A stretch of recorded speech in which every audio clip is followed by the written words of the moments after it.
नमस्कार, आदाब। मैं शाइस्ता आप सभी का हार्दिक स्वागत करती हूं अपने इस चैनल बादेश और बिहार की शाइस्ता के साथ। पहलगाम में सैलानियों पर हमले के जवाब में भारत की सैन्य कार्रवाई से दुनिया बहुत हैरान नहीं हुई, लेकिन युद्ध विराम के तौर तरीकों ने बहुतों को चौंका दिया।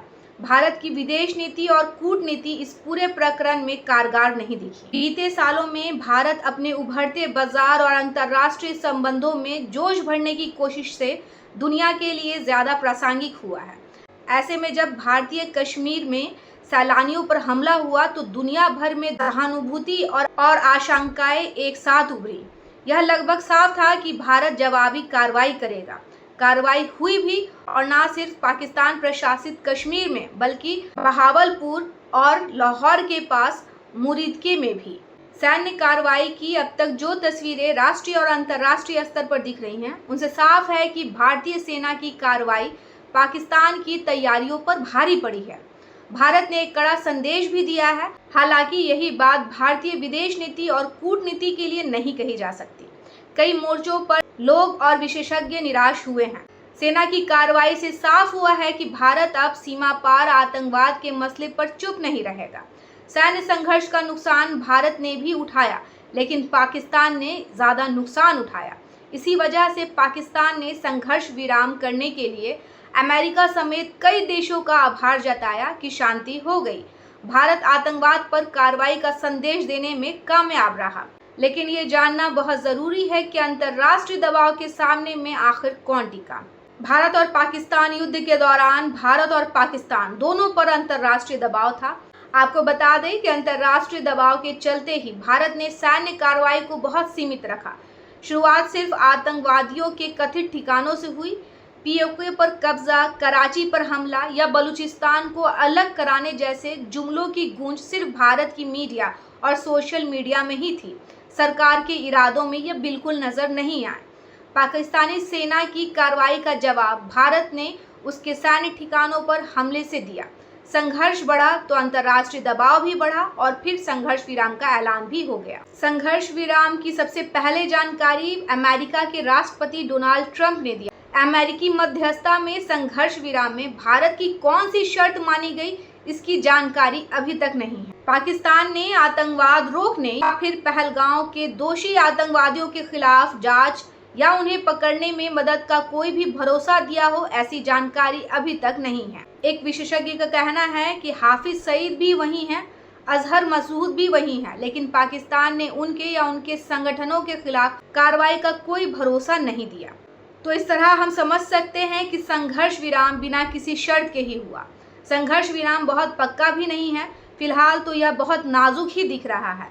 इसके बावजूद संघर्ष विराम की प्रक्रिया इसलिए भी कुछ लोगों को निराश कर गई क्योंकि इसका ऐलान अमेरिका में राष्ट्रपति डोनाल्ड ट्रंप ने किया। भारत की विदेश नीति पर तब और सवाल उठने लगे जब युद्ध विराम की घोषणा किसी तीसरे देश अमेरिका ने की, वह भी बिल्कुल निर्देशित करने वाले अंदाज में।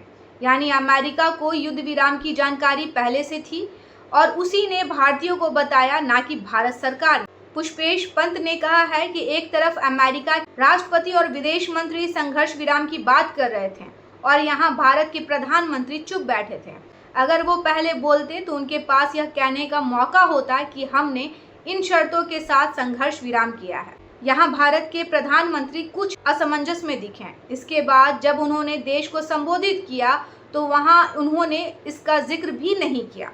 जो प्रचार चल रहा था उसी को दोहराए गए कि पाकिस्तान को सबक सिखाया जाएगा। दूसरी तरफ ट्रंप ने अपनी सोशल मीडिया पोस्ट में आतंकवाद का नाम तक नहीं लिया। ट्रंप ने भारत और पाकिस्तान को एक ही तराजू में रखा। आपको बता दें, अपनी विदेश नीति में भारत गुटनिरपेक्ष का समर्थक रहा है, लेकिन प्रधानमंत्री मोदी के आने के बाद से भारत मल्टी अलाइनमेंट का समर्थक बन गया है, जिसका मतलब यह हुआ कि भारत अब सभी गुट का हिस्सा रहेगा। गुट निरपेक्ष की तरह किसी गुट से अलग नहीं रहेगा, बल्कि सभी गुट का हिस्सा रहेगा। माना जा रहा है कि इसी मल्टी अलाइनमेंट का ही नतीजा है कि भारत क्वाड का भी सदस्य है और एससीओ का भी। एससीओ चीन और रूस के दबदबे वाला संगठन है, जबकि क्वाड को चीन विरोधी संगठन के रूप में देखा जाता है। क्वाड में भारत के होने से रूस भी खुश नहीं था। एससीओ का सदस्य पाकिस्तान भी है और भारत भी। सबसे दिलचस्प बात यह है कि एससीओ का एक सदस्य देश चीन दूसरे सदस्य देश पाकिस्तान के समर्थन में खुलकर खड़ा था, जबकि भारत को रूस से चीन की तरह समर्थन नहीं मिला। वहीं क्वाड के किसी भी देश ने भारत के समर्थन में कुछ नहीं कहा। आपको बता दें कि क्वाड में अमेरिका, जापान, ऑस्ट्रेलिया और भारत है। ऐसी स्थिति में भारत पाकिस्तान पर कार्रवाई में बिल्कुल अकेला दिखता गया। भारत का बढ़ता बाजार पूरी दुनिया को अपना सामान बेचने के लिए लुभाता है। प्रधानमंत्री बनने के बाद नरेंद्र मोदी ने तमाम देशों का दौरा कर भारत के साथ संबंधों में जोश फूंकने की कोशिश की। हालांकि आतंकवाद के खिलाफ भारत की कार्रवाई के समर्थन में कोई देश साथ देने नहीं आया। सिर्फ इजराइल को छोड़कर तमाम देशों ने घटना पर दुख और सहानुभूति तो जताई, लेकिन किसी ने भी पाकिस्तान को खरी खोटी नहीं सुनाई या फिर उसे इसके लिए जिम्मेदार नहीं बताया। उसके खिलाफ कार्रवाई तो बहुत दूर की बात है। इसके उलट organisation of Islamic country OIC ने भारत के खिलाफ प्रस्ताव पारित कर दिया। दूसरी तरफ अंतर्राष्ट्रीय मुद्रा कोष से उसी समय पाकिस्तान के लिए $1 अरब के कर्ज को मंजूरी दे दी गई। भारत के अलावा इसका विरोध करने वाला वहां कोई नहीं था। डॉक्टर मुनी कहते हैं, पाकिस्तान की भू राजनीतिक ऐसी है कि कई देशों को उसकी जरूरत होती है। वह सीरिया या लीबिया जैसा नहीं है। अमेरिका को तो उसकी खास तौर से जरूरत है। अभी ईरान के साथ संघर्ष आगे बढ़ जाए तो अमेरिका को उसकी जरूरत पड़ेगी। अफगानिस्तान की लड़ाई में सालों तक वह साथ रहे हैं। जहां तक मुस्लिम देशों की बात है तो उनकी धार्मिक रुझान हमेशा से दूसरे मुद्दों पर भारी पड़ते हैं। आखिर यह संगठन बना ही धर्म के नाम पर है। इनके रुख को लेकर भारत की मौजूदा राजनीतिक स्थिति को भी कुछ हद तक जिम्मेदार कहा जा रहा है। भारत में मुसलमानों की दूसरी सबसे बड़ी आबादी रहती है, लेकिन हाल के वर्षों में उन्हें अपने ही देश में कई बार अप्रिय स्थिति का सामना करना पड़ा है। जब हर मुसलमान को आतंकवादी ठहराया जाएगा, उन्हें पाकिस्तान भेजने की बात होगी, तो OIC जैसे मुस्लिम देशों के संगठन कैसे भारत का साथ देने आएंगे। अंतर्राष्ट्रीय राजनीति में एक दूसरे का साथ बहुत हद तक अपनी ज़रूरतों पर भी निर्भर करता है। अपना पेट भरा हो तभी दूसरों का ख्याल आता है।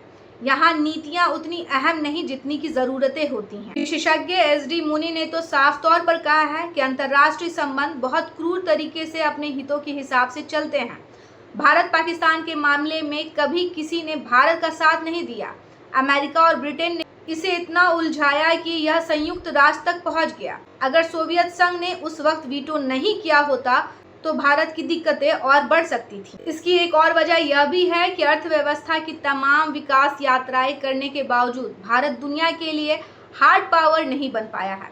खास सुरक्षा को छोड़ दे तो भारत किसी और मामले में पूरी तरह आत्मनिर्भर नहीं। पुष्पेश पंत कहते हैं कि प्रधानमंत्री और उनके समर्थक चाहे कुछ भी कहें, हम दुनिया को तीसरे सेक्टर की सेवाएं देने के अलावा और क्या दे पा रहे हैं। हम अपने लोग, सॉफ्टवेयर, दवा और सेवा क्षेत्र में ही तो आगे बढ़ रहे हैं। हथियार या ऊर्जा जैसी चीजों का निर्यात तो हम करते नहीं। भारत आज भी आत्मनिर्भर नहीं है। भारत GDP के लिहाज से भले ही शीर्ष 5 देशों में शामिल हो गया है, लेकिन प्रति व्यक्ति आय के मामले में वह आज भी पीछे है। आबादी का एक बड़ा हिस्सा आज भी मुफ्त राशन पर निर्भर है। ऐसे में उन देशों को क्या ही फायदा जो विदेशी निवेश की तलाश में है। अमेरिका जैसा देश भी आज विदेश निवेश पाने की फिराक में है। युद्ध के समय यह देखना दिलचस्प था कि दुनिया के ताकतवर देश कैसी प्रतिक्रिया दे रहे हैं। चीन ने खुलेआम कहा कि वह पाकिस्तान की संप्रभुता की रक्षा के लिए प्रतिबद्ध है। तुर्की भी पाकिस्तान के साथ था। जिस तरह से चीन ने पाकिस्तान की संप्रभुता को लेकर जो कहा, वैसा भारत के लिए किसी देश ने भी नहीं कहा। हाँ, इजराइल ने जरूर कहा कि भारत को आत्मरक्षा का अधिकार है, लेकिन इजराइल की तुलना में चीन बहुत बड़ा देश है और दुनिया की दूसरी सबसे बड़ी अर्थव्यवस्था है। भारत यह कह सकता है कि वह अपनी संप्रभुता की रक्षा के लिए किसी पर निर्भर नहीं है, लेकिन विदेश नीति या डिप्लोमेसी की कामयाबी शायद इसमें भी देखी जाती है कि संकट की घड़ी में कितने देश आपके साथ खड़े हैं। विस्तार पूर्वक किसी भी रिपोर्ट को जानने के लिए मेरे न्यूज़ चैनल के साथ आप जुड़े, बात देश और बिहार की शाइस्ता के साथ। अगर आपने मेरे चैनल को अब तक सब्सक्राइब नहीं किया तो चैनल को सब्सक्राइब कर लें। साथ ही अगर यह रिपोर्ट पसंद आती है तो इसे लाइक और शेयर ज़रूर करें। मुझे दे इजाज़त। धन्यवाद, शुक्रिया।